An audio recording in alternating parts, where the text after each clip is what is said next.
Good afternoon, everybody. Please have a seat. It is my pleasure to welcome President Karzai back to the White House, as well as this delegation. We last saw each other during the NATO summit in my hometown of Chicago, a city that reflects the friendship between our peoples, including many Afghan Americans, as well as the Karzai family. So, Mr. President, welcome. We meet at a critical moment. The 33,000 additional forces that I ordered to Afghanistan have served with honor. They've completed their mission and, as promised, returned home this past fall. The transition is well underway, and soon nearly 90% of Afghans will live in areas where Afghan forces are in the lead for their own security. This year will mark another milestone. Afghan forces will take the lead for security across the entire country. And by the end of next year, 2014, the transition will be complete. Afghans will have full responsibility for their security, and this war will come to a responsible end. This progress is only possible because of the incredible sacrifices of our troops and our diplomats, the forces of our many coalition partners, and the Afghan people who have endured extraordinary hardship. In this war, more than 2,000 of America's sons and daughters have given their lives. These are patriots that we honor today, tomorrow, and forever.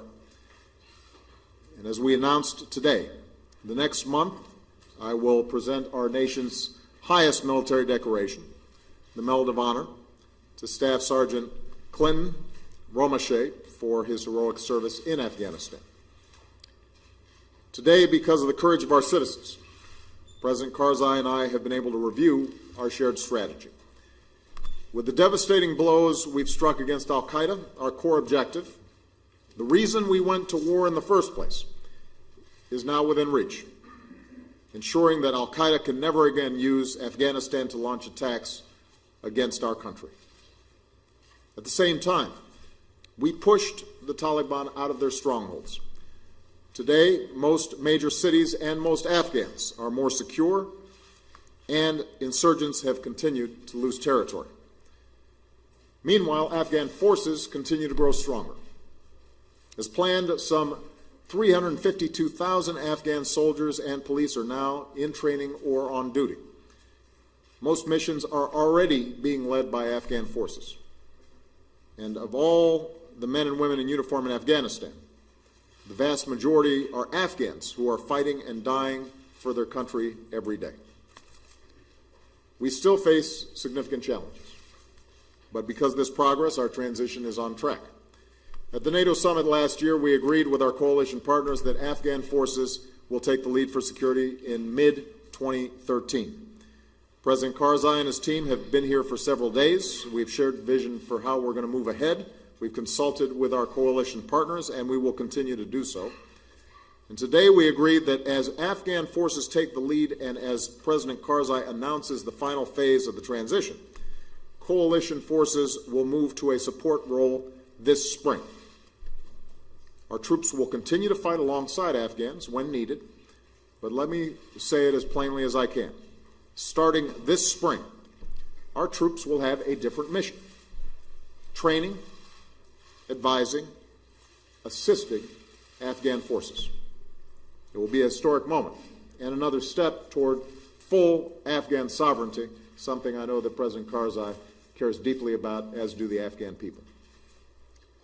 This sets the stage for the further reduction of coalition forces. We've already reduced our presence in Afghanistan to roughly 66,000 U.S. troops.